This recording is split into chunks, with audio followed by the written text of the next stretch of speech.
So good morning everyone, আমি Asima daily blogging চ্যানেলে আবার একটি নতুন ভিডিওতে আপনাদের সকলকে স্বাগত। আশা করবো আপনারা সকলে বেশ ভালো আছেন, সুস্থ আছেন, যে যেখানেই আছেন আর যেখান থেকে আমার ভিডিওটি আপনারা দেখছেন।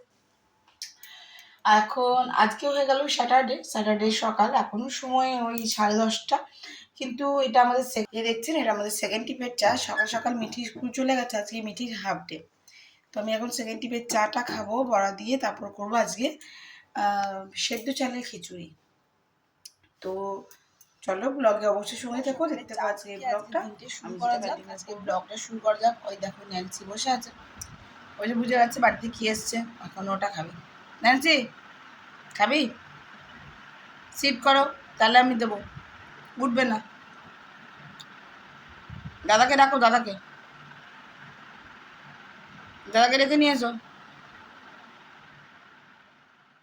চালের খিচুড়ি, এখানে দেখতে পাচ্ছি আমি অনেকগুলো সবজি দিচ্ছি। আমার কাছে খিচুড়ি মানেই ভরপুর সবজি, বুঝলে। তো সেদ্ধ চাল মানে যেটি রেগুলার আমরা ভাত খাই আর কি, সেই চালেরই আমি খিচুড়ি করব। এখানে ভাজা বলতে আলু পেঁয়াজ ভাজা করব, বেগনা করব, আর আলুর চপ করবো, মানে আলু বড়া আর কি। আর এখানে আমি তোমার দিয়েছি মুসুরির ডাল আর মুগ ডাল, দুই রকম ডাল দিয়েছি। আর যেহেতু একটু সেদ্ধ চালে করছি, তার জন্য আমি এটাতে একটু পেঁয়াজ দেবো।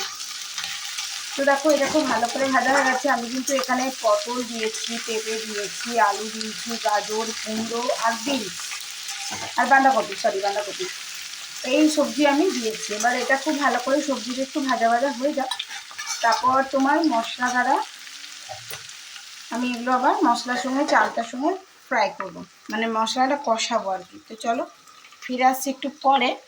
আর এই দেখো টমেটোগুলো এখন দেওয়া হয়নি। আর এখানে আমি একটু মিক্সারে একটুখানি ব্লেন্ড করে নিয়েছি তোমার বেগনি আর আলু দুটোকে আমি নুন মাখাই নিয়েছি, জল কেটে গেলে ন্যাতে হয়ে যায়, তার জন্য শুধু হলুদ দিয়ে রেখেছি। আর এখানে তো খিচুড়িটা কমপ্লিটলি রেডি, আমি অফ করে দিয়েছি।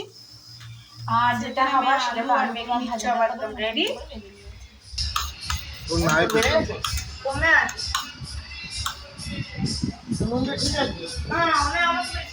সো দেখতে পাচ্ছ বন্ধুরা, এগুলো হলো মিঠির টাস্ক। মিঠি এখন বিকালবেলা এখন ঘরে আছে, তো এই যে জামা কাপড় যা থাকে এগুলো সমস্ত গুছিয়ে বাগিয়ে তুলে রাখে, এগুলোকে কাজ দেওয়া হয় আর কি।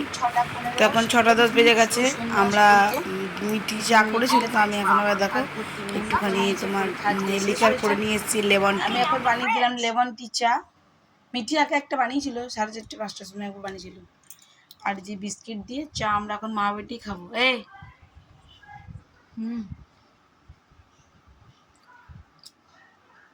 হাত ভর্তি মেহেন্দি করে নিয়েছে।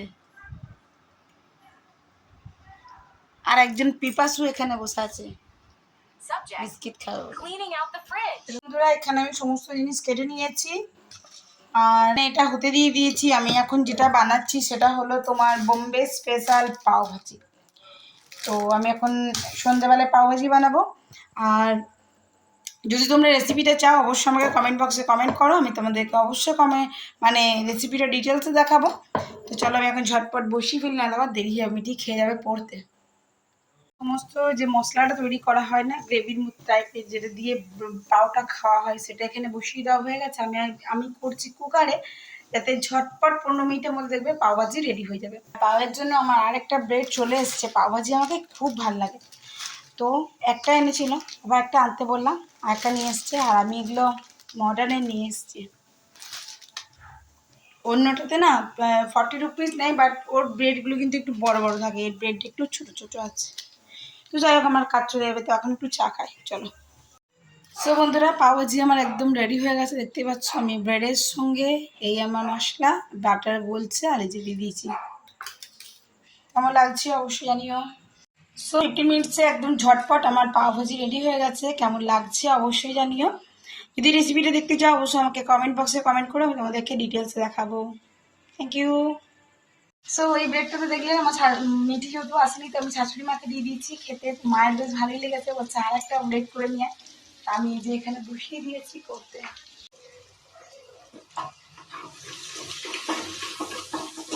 তারপর ঘড়িতে 10টা বাজতে 5 মিনিট কি 3 মিনিট বাকি, মিঠি আমার চলে এসছে পড়ে। এই যে মিঠির পাওভাজি রেডি, আর এখানে ওর বাবার, আমারটা আমি নিয়ে আসছি। আমার পাও নিয়ে বসে পড়েছি এদিকে। কেমন লাগছে গো? মিঠির আমার খাওয়া হয়ে গেছে, মিঠি আপনার বেরিয়ে গেছে। এইটা আমি এবার খেয়ে নিই। আমি 1 প্লেট খেয়ে নিয়েছি, আবার 1 প্লেট। এটা কেমন দাম হতে পারে আপনারা আমাকে বলবেন। চলুন তবে আজকের মতন ব্লগটা এখানে শেষ করছি। ব্লগে কিছু ভালো লাগলে অবশ্যই লাইক কমেন্ট শেয়ার করে দেবেন। আর আমার চ্যানেলে যদি নতুন বন্ধু হয়ে থাকেন বা প্রথমবার আমার ভিডিও দেখছেন, যদি ভিডিওতে কিছু ভালো লেগে থাকে অবশ্যই লাইক কমেন্ট করে পাশে থাকা বেল আইকনটি দাবতে একেবারেই ভুলবেন না। আর যদি আমাকে আমার ফেসবুক থেকে দেখছেন তাহলে প্লিজ আমার ফেসবুক পেজটা একটু ফলো করে নেবেন। সকলে খুব ভালো থাকবেন, সুস্থ থাকবেন। আবার একটা নতুন ভিডিওতে নতুন ব্লগে আপনার সঙ্গে আমার খুব তাড়াতাড়ি দেখা হচ্ছে। ততক্ষণের জন্য বিদায়, টাটা, গুড নাইট। আর এখন টাইম হয়ে গেল 11টা 15।